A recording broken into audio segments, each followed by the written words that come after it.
على من لا نبي بعده اما بعد فاعوذ بالله من الشیطان الرجیم بسم اللہ الرحمن الرحیم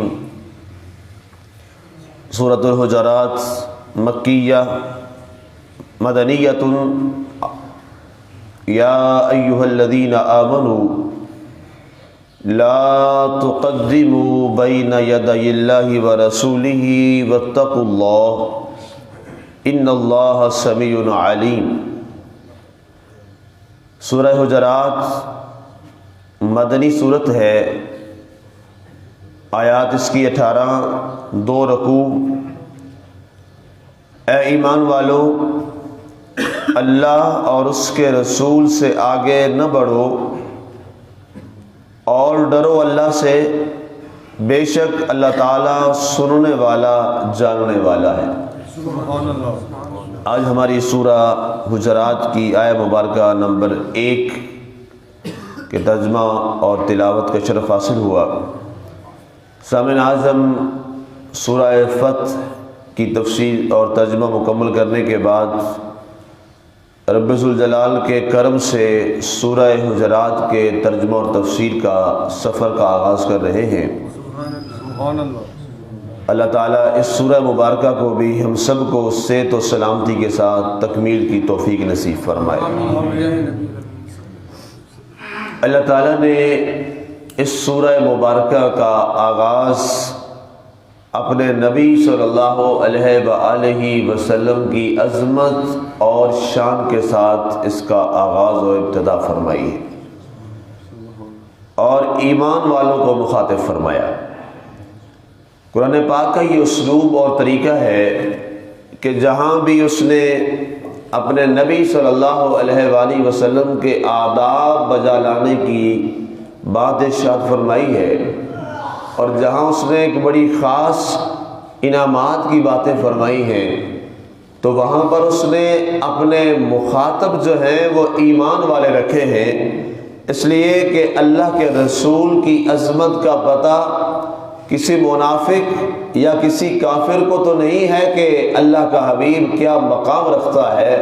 ہاں، اللہ کے رسول صلی اللہ علیہ وسلم کے غلام وہ ایمان والے جانتے ہیں کہ اللہ نے اپنے حبیب کو کیا مقام عطا فرما رکھا ہے۔ تو اس لیے جب بھی آداب مصطفیٰ کی بات آتی ہے اور جہاں بھی رسول اللہ صلی اللہ علیہ وسلم کے آداب کی گفتگو ہوتی ہے، تو اللہ کے جو مخاطب ہیں جن سے اللہ خطاب فرماتا ہے وہ ایمان والے ہیں، اور ارشاد ہوا یا ایھا الذین آمنوا، اے ایمان والو، اے وہ لوگوں جنہوں نے اللہ کو اپنا معبود برحق اور محمد عربی صلی اللہ علیہ وآلہ وسلم کو اپنا رسول برحق اور آخری نبی تسلیم کر لیا ہے، ان سے خطاب ہے لا تقدموا بین یدی اللہ ورسولہ، اے ایمان والو اللہ اور اس کے رسول سے آگے مت بڑھو۔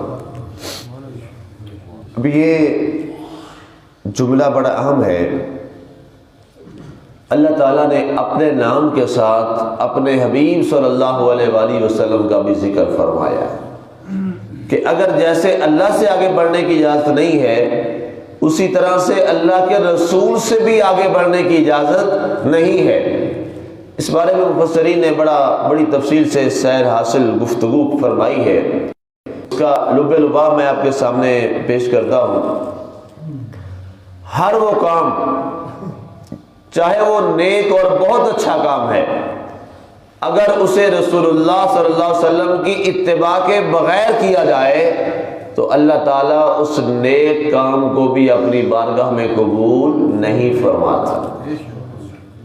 چاہے وہ نماز ہے، چاہے وہ قربانی ہے، چاہے وہ روزہ ہے، چاہے وہ حج ہے، چاہے وہ زکوٰۃ کا کوئی معاملہ ہے، کوئی بھی کام چاہے وہ چلنے میں ہے یا چاہے وہ کرنے میں ہے، اگر کوئی شخص رسول اللہ صلی اللہ علیہ وآلہ وسلم سے آگے بڑھ جاتا ہے اس معاملے میں، تو اللہ تعالیٰ اس کام کو، اس نیک کام کو بھی ثواب کی بجائے الٹا بے ادبی میں شمار کر دیتا ہے۔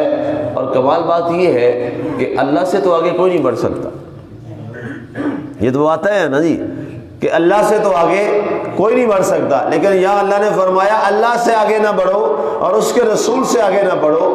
مفسرین نے فرمایا یہاں یہ جو فرمایا جا رہا ہے کہ ایمان والو اللہ سے آگے نہ بڑھو اور اس کے رسول سے آگے نہ بڑھو، فرمایا اللہ سے تو آگے کوئی بڑھ سکتا ہی نہیں ہے، تو پھر اللہ نے یہاں یہ کیوں فرمایا کہ لوگوں ایمان والو اللہ سے آگے نہ بڑھو؟ فرمایا اس کا جواب یہ ہے کہ اللہ تعالیٰ نے رسول سے آگے بڑھنے کو آپ کے ذات کے اوپر ساتھ جوڑا۔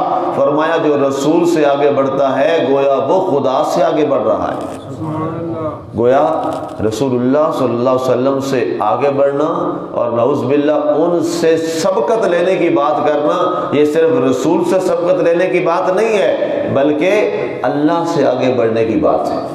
اس کی مثال میں عرض کرتا ہوں، ایک تو سادہ ترجمہ یہ ہے کہ جب سرکار دو عالم صلی اللہ علیہ وآلہ وسلم، جو سادہ تفسیر عام لوگوں نے لکھی کہ سرکار جب آپ چلا کرتے تھے تو کسی کو یہ اجازت نہیں تھی کہ وہ سرکار سے آپ کی اجازت کے بغیر آپ سے آگے وہ بڑھ کے چلے، یہ بے ادبی میں آتا۔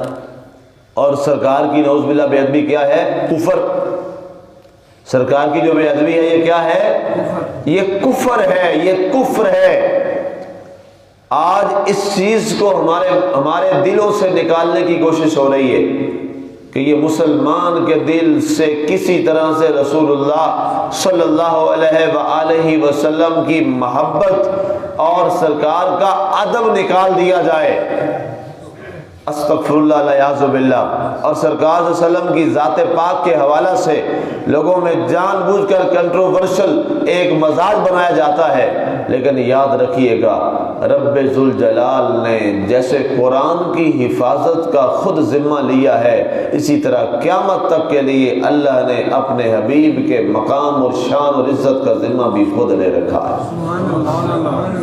یہ لوگ کوششیں کر کر کے آقا کریم علیہ الصلوۃ والسلام کے نعوذ باللہ نام کو کم کرنے یا مٹانے کی کوشش کرتے ہیں، اللہ تعالیٰ اتنا اپنے حبیب کے ڈنکے اور زیادہ بجا دیتا ہے کائنات پر۔ یہ گھٹانا چاہتے ہیں اور رب بڑھانا چاہتا ہے، تو ظاہر ہوگا تو وہی جو میرا رب چاہے گا۔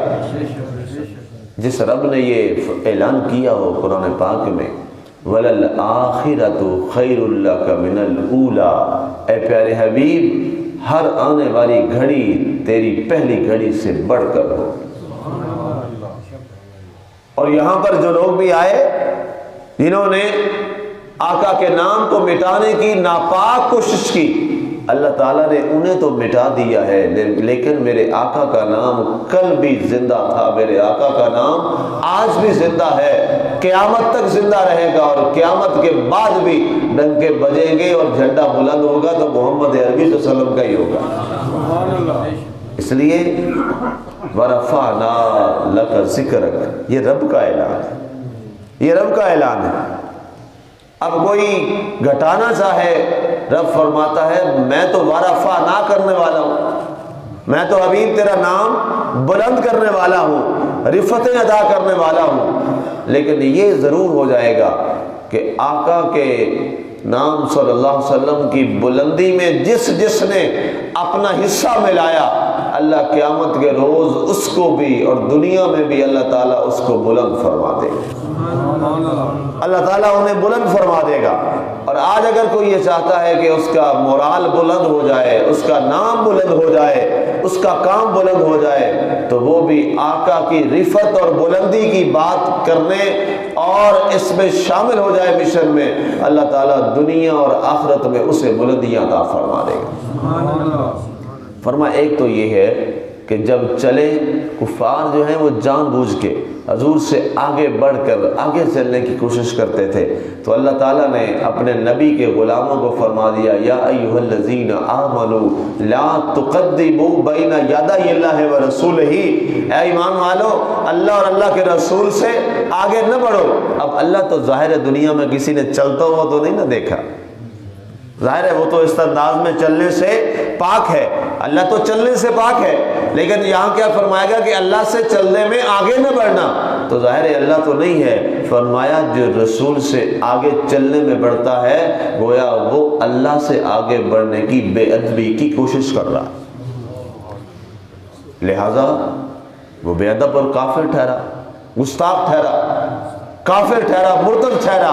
فرمایا چلنے میں بھی سرکار سے آگے نہ بڑھو۔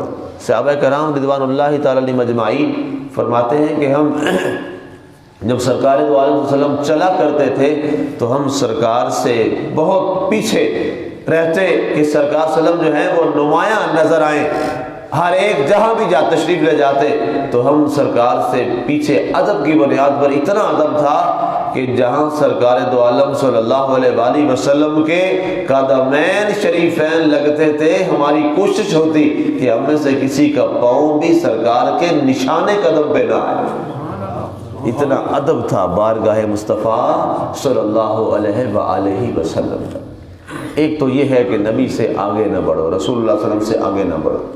دوسری چیز یہ ہے کہ کسی عمل میں اللہ کے رسول سے آگے نہ بڑھو، وگرنہ وہ تمہارا جو عمل ہے وہ ضائع ہو جائے گا۔ اللہ سے ڈرو اس بارے میں۔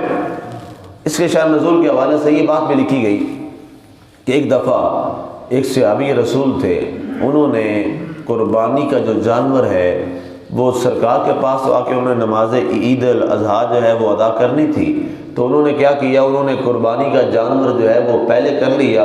ان کی نیت اچھی تھی، ان کی نیت بھلی تھی کہ جا کے علیہ وسلم کے پاس عید پڑھوں گا، عید قربان کی نماز ادا کروں گا، سرکار کے پاس وقت گزاروں گا تو قربانی والی فکر جو ہے وہ نہیں ہوگی، بارگاہ مصطفیٰ میں حاضری زیادہ اچھی مل جائے گی، تو اپنا کام کر کے جاؤں۔ ان کی نیت اچھی تھی، وہ بڑے نیک نیت کے عظیم لوگ تھے۔ انہوں نے قربانی کی اور قربانی کر کے حضور کی بارگاہ میں چلے گئے۔ حضور نے نماز پڑھائی تو دوران نماز پڑھانے کے بعد اب آپ نے خطبہ ارشاد کیا تو آپ پر وحی آئی، پیارے حبیب یہاں پر ایک آپ کا صحابی بیٹھا ہوا ہے جو آپ سے پہلے قربانی کر کے آیا، اس کی قربانی ہم نے قبول نہیں کی، اس لیے کہ قربانی ہم اس کی قبول کریں گے گھر سے، قربانی اللہ کے لیے، قربانی تو اللہ کے لیے ہوتی ہے نا، کسی کے لیے نہیں ہے۔ فرمایا قربانی اللہ کے لیے اور ہمارے لیے ہے، لیکن ہم بھی اپنے لیے اس عمل کو قربان کرتے ہیں پیارے حبیب جو تیرے بعد تیری اتباع میں ادا کیا جائے۔ ہم نے اس کی قربانی نہیں قبول کی، وہ گوشت ہے، قربانی نہیں ہے۔ سرکار نے فرمایا تم میں سے کون ہے جو قربانی کر کے آیا ہے؟ وہ کھڑے ہو کے سرکار میں کر کے آیا۔ فرمایا کیوں؟ کہا سرکار میری یہ نیت تھی۔ فرمایا اللہ نے وحی بھیجی، اللہ تعالیٰ نے پیغام بھیجا ہے کہ تیری قربانی قبول نہیں ہے۔ رونے لگے یا رسول اللہ صلی اللہ علیہ وسلم۔ فرمایا کہ تیری قربانی اس لیے قبول نہیں ہے کہ تیرا مال ٹھیک نہیں تھا، تیرے قربانی کرنے کا طریقہ ٹھیک نہیں تھا، یا تیرا جانور حلال کا نہیں تھا یا درست نہیں تھا۔ فرمایا ایسا نہیں ہے، فرمایا تیرا جانور بھی ٹھیک تھا، قربانی کرنے کا طریقہ بھی درست تھا، لیکن تو نے میری قربانی کرنے سے پہلے قربانی کی ہے، رب کو یہ بات پسند نہیں ہے۔ سرکار اب کیا کروں؟ سرکار نے فرمایا ایک اور قربانی کر۔ اللہ اکبر۔ سرکار نے فرمایا ایک اور قربانی کرنا میری قربانی کرنے کے بعد۔ سرکار میرے پاس سب کو یہ سمر کا جانور ہی کوئی نہیں ہے۔ فرمایا کوئی بکری تیرے پاس کوئی جانور؟ سرکار بکری ہے پر وہ تو 6 ماہ کی ہے، سال کی تو نہیں ہے، اب اس کا کیا کروں؟ سرکار نے فرمایا یہ ہے اختیارات مصطفیٰ، اندازہ کریں اب بکری تو 6 ماہ کی نہیں لگتی، سال کی لگتی ہے۔ سرکار نے فرمایا جا تیرے لیے 6 ماہ کی قربانی بکری کی جائز ہے، جاؤ وہی اللہ کی راہ میں قربان کر۔ اب کیا کوئی اب 6 ماہ کی بکری قربانی کر سکتا ہے؟ نہیں کر سکتا۔ تو پتہ کیا چلا؟ شریعت وہی ہے جو میرے مصطفیٰ فرمانے۔ رب کو بھی وہی شریعت پسند ہے جو سرکار پسند فرمانے۔ وہ صحابی واپس گئے حضور صلی اللہ علیہ وسلم سے، یہاں سے ملنے کے بعد اجازت کے بعد سرکار نے قربانی فرمائی اور اس کے بعد جا کے انہوں نے قربانی کی۔ اللہ تعالیٰ نے پھر پیغام بھیجا، فرمایا پیارے حبیب اس کو خوشخبری سنا دیں، ہم نے اس کی 6 ماہ کی قربانی قبول فرما لی۔ پہلے سال والی قربان نہیں کیا قبول نہیں فرمائی، اب 6 ماہ والی بھی قبول ہو گئی ہے۔ کیوں؟ یہ غلامی مصطفیٰ اور اتباع مصطفیٰ میں تھی۔ فرمایا یہ ہے کہ اللہ اور اللہ کے رسول سے آگے نہ بڑھو۔ اسی طرح ایک صحابی کا ذکر ہے کہ انہوں نے روزہ رکھ لیا۔ روزہ اس بنیاد پہ رکھ لیا کہ ظاہر ہے آج کا جدید سسٹم تو نہیں تھا اس وقت، شہادتیں آتی تھیں، لوگ دیکھتے تھے کہ جناب چاند نظر آیا ہے کہ نہیں آیا، تو انہوں نے کہا جی ابھی کوئی بات جو ہے وہ پختہ نہیں آ رہی، ابھی شبہات ہیں، شک ہے کہ پتہ نہیں آج رمضان ہوگا نہیں ہوگا، کل ہوگا۔ لوگ دور دیہاتوں میں رہتے تھے، خبر پہنچانے کے لیے بھی یہ میڈیا تو نہیں تھا۔ اس نے کہا پتہ نہیں شاید حضور صلی اللہ علیہ وسلم وہاں پہ چاند نظر آ گیا ہو یا آپ نے روزہ رکھ لیا ہو، تو کہیں ایسا نہ ہو کہ میرا روزہ رہ جائے۔ انہوں نے احتیاطاً کیا کیا، ایک روزہ رکھ لیا۔ اب اس دن ابھی سرکار نے روزے کا اعلان نہیں فرمایا تھا، انہوں نے احتیاطاً پہلے روزہ رکھ لیا۔ تو اللہ تعالیٰ نے اپنے حبیب کو فرمایا، پیارے حبیب ایک ان میں ایسا شخص ہے جو آج روزے سے، اور آپ نے روزہ نہیں رکھا ہوا، اس نے روزہ رکھا ہوا ہے۔ اگرچہ روزہ رکھنا بہت اچھی بات ہے، بہت نیک عبادت ہے، لیکن اس کا روزہ ہمیں قبول نہیں ہے، اس لیے کہ ابھی آپ نے روزہ نہیں رکھا رمضان شریف۔ تو کہتے ہیں کہ اس حوالہ سے یہ ہے مبارکہ یا ایھا الذین آمنوا لا تقدموا بین یدی اللہ ورسولہ، اے ایمان والو اللہ اور اس کے رسول سے آگے نہ بڑھو، واتقوا اللہ، اور اس بارے میں اللہ سے ڈرو، اللہ سے ڈرو اس بارے میں۔ اگر تم آگے بڑھو گے تمہارا انجام بڑا بھیانک ہوگا۔ ان اللہ سمیع علیم، اللہ تعالیٰ سننے والا بھی ہے اور اللہ تعالیٰ علم والا بھی ہے۔ اللہ تعالیٰ کی ذات ہمیں عمل کی توفیق عطا فرمائے، آمین۔ وما علینا الا البلاغ المبین۔